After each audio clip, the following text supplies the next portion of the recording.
करायची आहे. बेरीज सोपी आहे, लक्ष द्यायचंय. ज्यांना येत नाही त्यांनी लक्ष द्यायचं आहे. विसरतो आपण. इथे किती अंकी संख्या आहे? 1 2 3 4 5 6 7 आणि इकडे 1 2 3 4 5. आता आपण 5वी ला आहोत. इंग्रजी अंकातच लिहायचंय. एक अंक इंग्रजी, दुसरा अंक मराठी असं चालणार नाही. सगळे अंक इंग्रजीत लिहायचे. किती अंकी संख्या आहे? 7 आणि 5.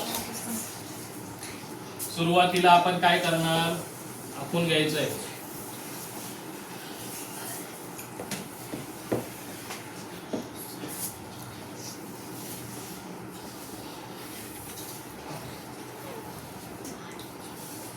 जी संख्या मोठी असेल ती किती अंकी आहे? 1 2 3 4 5 6 7. 7 उभे घर काढायचे.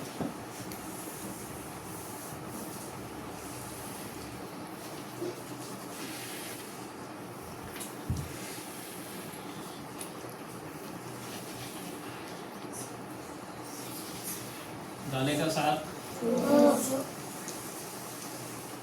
इकडे वरच्या भागात एकक, दशक, शतक,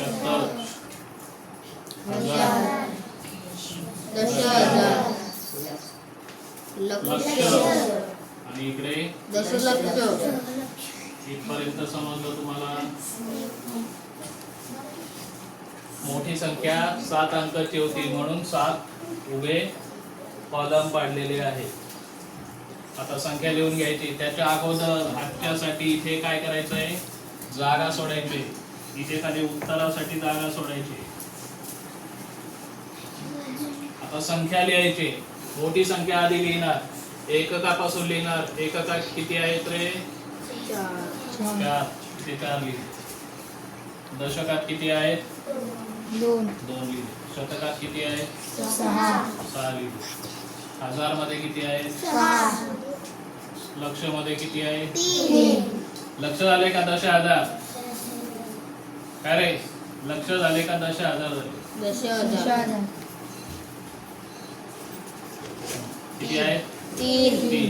लक्ष मध्ये किती आहेत? 5. आणि दशलक्ष मध्ये किती आहेत? 6. आता काय करणार? बेरजेचं चिन्ह देणार. बेरीज करायची म्हणून बेरजेचं चिन्ह देणार. व्यवस्थित द्यायचं, गुणाकारासारखं करायचं नाही.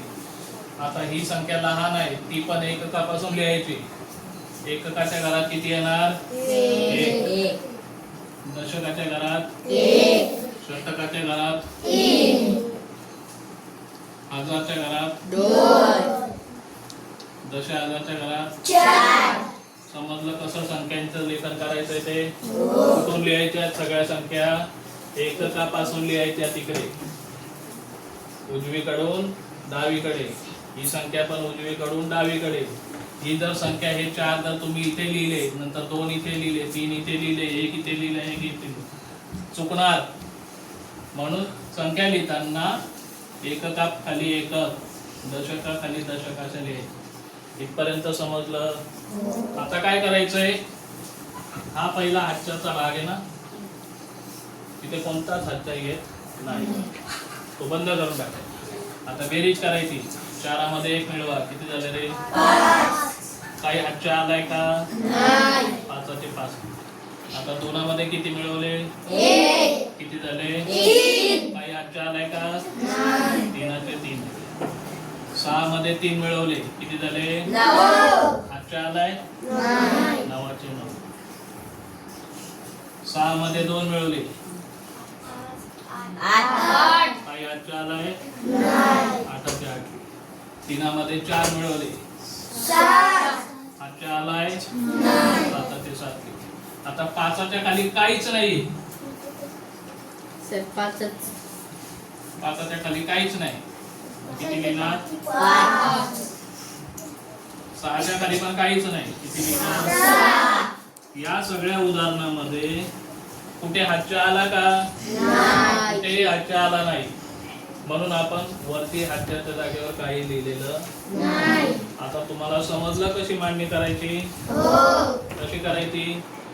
मोठी संख्या आधी लिहायची. कुठून लिहायची? एककापासून. त्याच्यानंतर लहान संख्या ती कशी लिहायची, एककापासून, आणि नंतर वरती ते हाताला जागा सोडायची आणि एककाच्या खालचा हा जो हाताचा भाग असतो तो बंद करायचा आहे. तिथे काही हातचा लिहायचा नाही, तिथे काही हातचा येणार नाही. आणि अशा पद्धतीने ही बेरीज करायची आहे ना. सोपं कराल ना तुम्ही. सराव संच किती आहे, 8. सराव संच किती आहे तो 8. हे बघा 5 नंबर जो आहे तो किती आहे, 11. याच्यावरती उदाहरणं सोडवून आणायची. See you, bye bye.